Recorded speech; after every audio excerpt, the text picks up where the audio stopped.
Nos encontramos en esta oportunidad en el foro número 2 con el tema Periodos y enfoque de la didáctica de la lengua y la literatura en Argentina.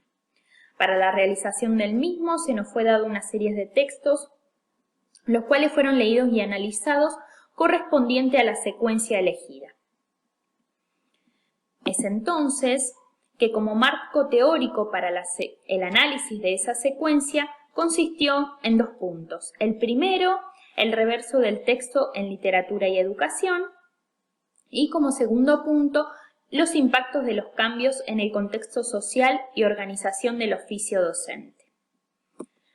Es entonces que a partir de esas lecturas podemos decir que en primer lugar debemos pensar como docentes en de alguna manera captar al alumnado desde el ingreso al aula.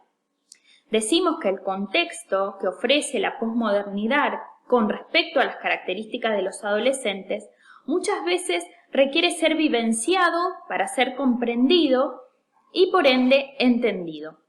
En este sentido y pensando de alguna manera en ese rol y labor del docente, pensamos desde el saludo hasta todo lo que decidamos proponer para ellos.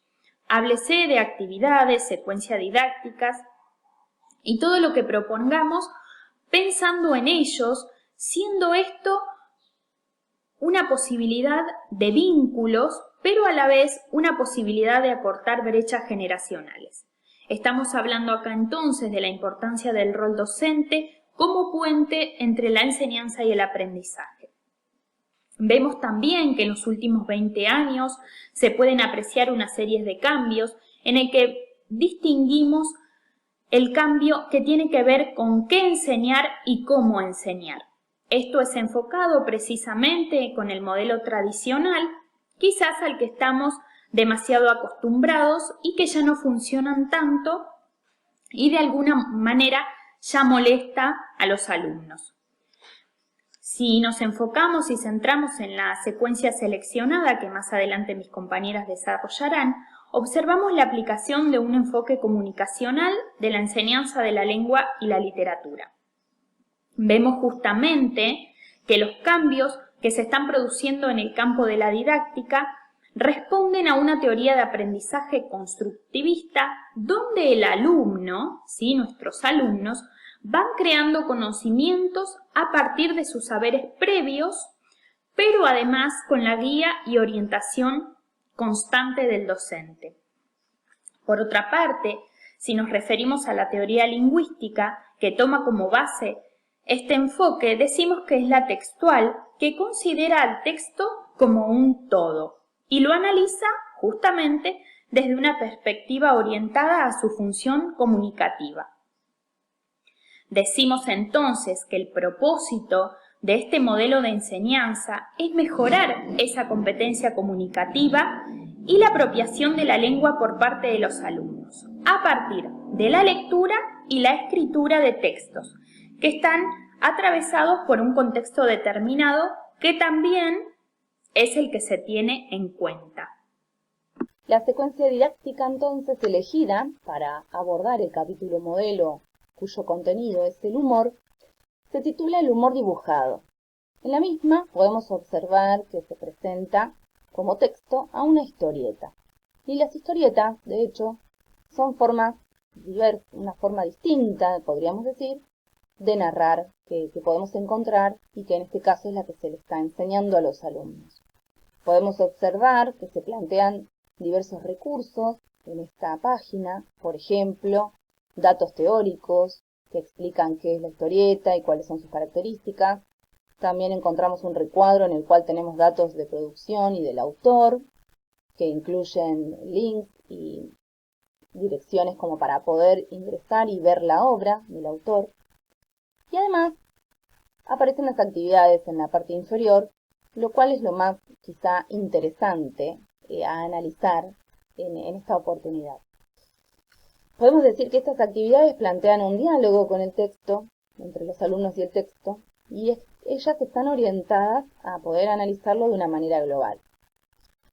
Como ya dijimos, también vemos los datos sobre el contexto de producción, los enunciados teóricos, pero por sobre todo lo que más nos llama la atención y nos gusta, podríamos decir, son las tareas de reflexión y actividades grupales de producción que allí se presentan, porque tienden al intercambio y a la puesta en juego de las competencias de los alumnos.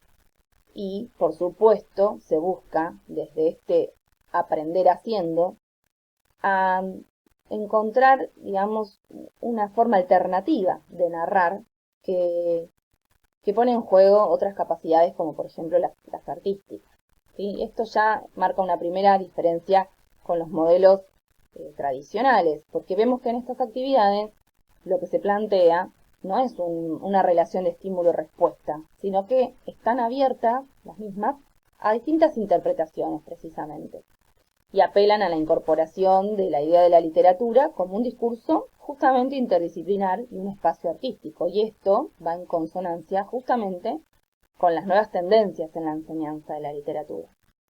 Podemos decir que esta propuesta nos parece interesante y motivadora para los jóvenes, sobre todo teniendo en cuenta lo que decíamos antes de las capacidades artísticas y creativas que se pueden poner en juego, desde el impacto visual que implica observar una historieta. Entonces, creemos que de alguna manera se está pensando en los intereses de los alumnos. Concretamente, vamos a decir entonces que aparecen las características de un enfoque comunicacional de la lengua y de la literatura, y como dijimos antes, esto va en consonancia con los cambios que se están produciendo en el campo de la didáctica. Podemos decir que esta propuesta que analizamos se fundamenta en un enfoque basado entonces en la adquisición de competencias, y esa es la característica precisamente de este enfoque. En cuanto al enfoque de los procesos de lectura y escritura, es pertinente plantear a estos procesos como indisociables e inseparables, y enfocar el aprendizaje de los mismos de una manera transversal, teniendo en cuenta las motivaciones y los componentes sociales y culturales, además de los procesos cognitivos de los estudiantes. Para eso es necesario generar situaciones de intercambio con diversos textos que pertenezcan a diferentes géneros discursivos, con distintas temáticas, estructuras, que les permitan a los alumnos y alumnas establecer relaciones, identificar características y reflexionar de una manera metacognitiva sobre sus propias prácticas de lectura y escritura para así poder mejorarlas. Estas capacidades, además, les van a permitir acceder a una gran variedad de discursos, tanto escritos como orales, literarios y no literarios, para abordarlos desde una perspectiva crítica y autónoma. En cuanto al rol docente, es imprescindible descartar una mirada unidireccional de la enseñanza de la literatura, donde el docente ocupe el lugar del saber o del transmisor de cultura y el alumno solamente se dedique a recepcionar información fragmentada o acotada, ya que esta es una enseñanza determinista y muy poco democrática. Si bien los manuales como material didáctico poseen actualmente ciertas actividades que apuntan a la reflexión crítica de los estudiantes, el universo de textos literarios que presentan siempre está fragmentado, traducido, canonizado y muestra solamente una parte de la realidad literaria, no mostrándonos lo esencial de cada obra, que sería lo que Kuentz denomina el reverso del texto.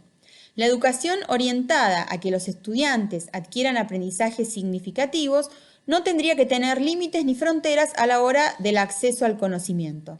Y ahí es donde el rol docente se torna fundamental como guía o andamio en una construcción que, como ya dijimos, debería ser autónoma y crítica. Aquí es donde cobran relevancia los postulados de Dussel en tanto redefinición del rol docente, en la astucia de la transmisión que de alguna manera podría recaer en la recreación y resignificación democrática de los contenidos por parte de los alumnos.